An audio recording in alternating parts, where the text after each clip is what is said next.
All right, music fans, welcome back. Harmless Dave here, talking about people who are do-gooders doing good things and being good about it, and headlines that are very deceiving and misleading, and doing it in real time for just a couple of real people out here, just like you and just like me. Now, I have a lane. People say you should stay in your lane, dude, and all that crap, which I'm just really very tired of. But one of the lanes I like to go in is the hey, we're doing so much good for the world.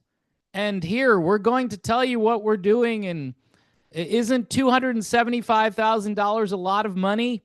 Sounds like a lot of money, right? Well, on classic rock websites today, your favorite radio station taken over by some corporation centrally located that pipes in all of what they do for the most part, other than maybe the morning drive host, which, again, they're probably pre recording everything they say and dropping it in.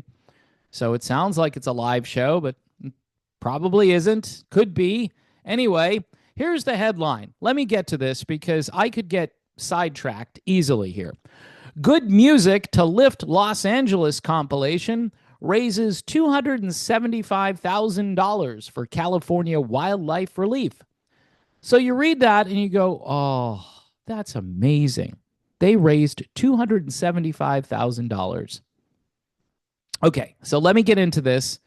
Hopefully, this video won't be too long, but there is kind of a lot to unpack here. The 90-track compilation album, who buys music today? Who buys it? It's a 90-track compilation album, Good Music to Lift Los Angeles. And it's debatable, based on who's on this, if it's actually good music. All right, so they're saying here it raised, the first sentence here sounds like this is an ongoing thing. In just 24 hours, they raised $275,000 to help those affected by the California wildfires. How much does a house cost in LA? Well, $275,000 won't buy you a studio apartment in LA. There's no way. $275,000. All right. So the album, in case you want to know, featured previously unreleased recordings, including covers, remixes, live tracks, and unreleased demos. All right, I'm so tired of the unreleased demos. You know why it's a demo? Because it's demonstrating what the song might sound like.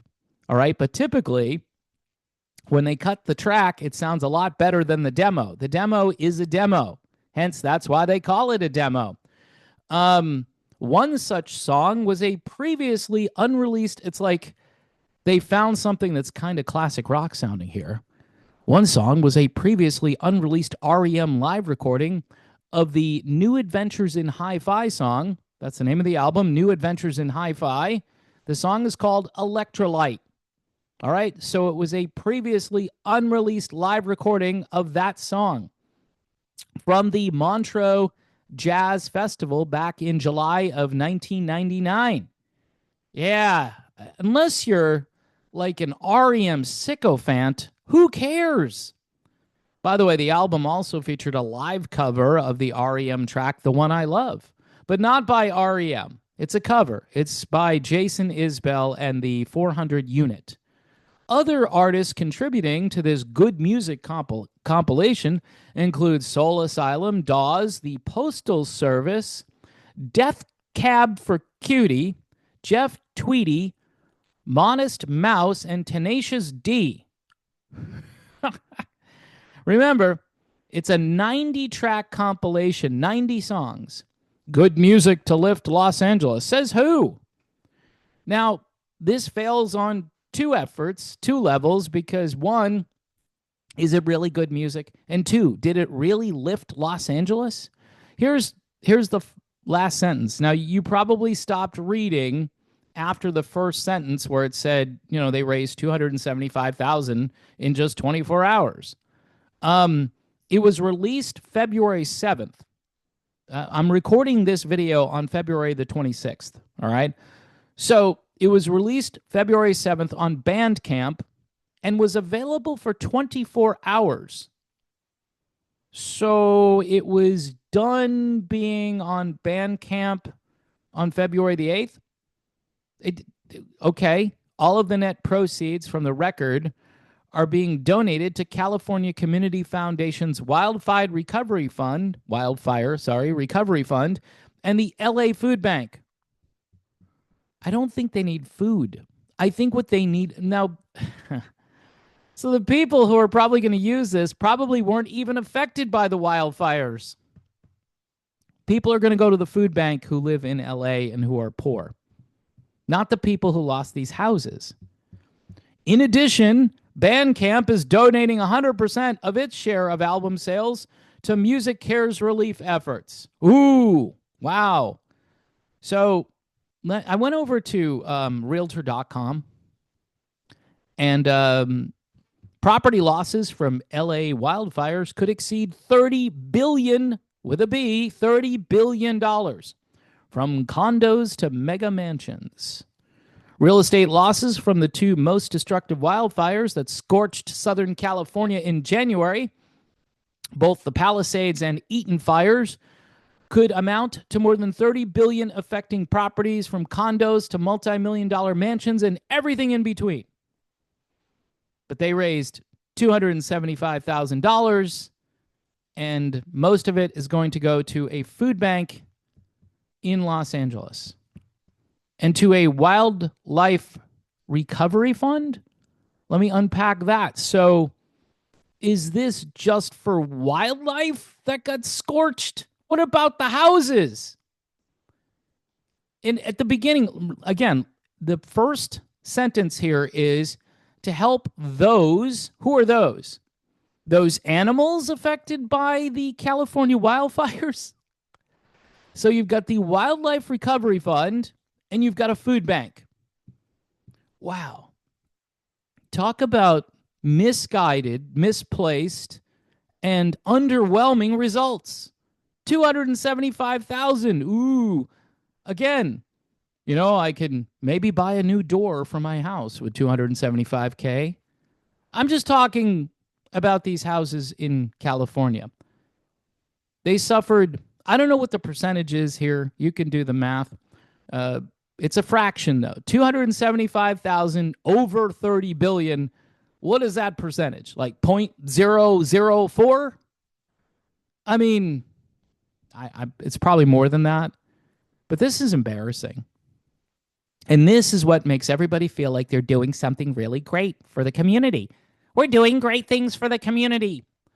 First of all, California ought to be on this themselves, right?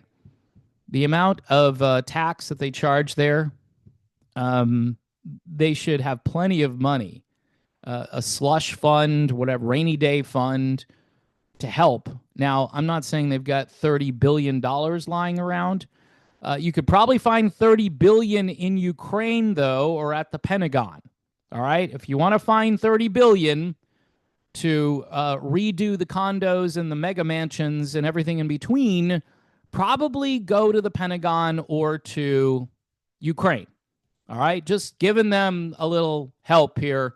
A 90-track album of misfit songs that probably nobody cares about. Yeah, that's not going to fix the problem. And you're, I guess, worried about the wildlife, the animals. Everything gets scorched. They're gone. The animals are gone. The trees are gone. Everything is gone. So you kind of have to replant. And maybe 275,000 will buy you a lot of seeds. I don't know. Maybe you can help repopulate the wilderness once the stuff starts growing again. But animals aren't dumb enough to continue to live where everything has been scorched. I don't know, folks. I don't know. This is just another one of those. You read it and you go, oh, isn't that great? But if you dig just a little bit deeper into it, you find out that this is much ado about nothing. It'll make those who, have downloaded the album or whatever feel like they're, wow, look what I did for a worthy cause. Yeah. Your best bet is to donate to the Red Cross, to donate to like Samaritan's Purse, donate to things that are actually going to make an impact. Maybe Habitat for Humanity, but guess what? These are mega mansions, all right? Many of them. These are houses worth millions of dollars. To rebuild them would take a huge act of charity from some source, like an Elon Musk type of source, okay? That's what you need. You need somebody with very deep pockets and who would be motivated to help out. And anyway, folks, I just thought I would point this out, the ridiculousness of the Good Music to Lift Los Angeles album and how silly this notion of raising $275,000 is in the midst of a $30 billion shortfall.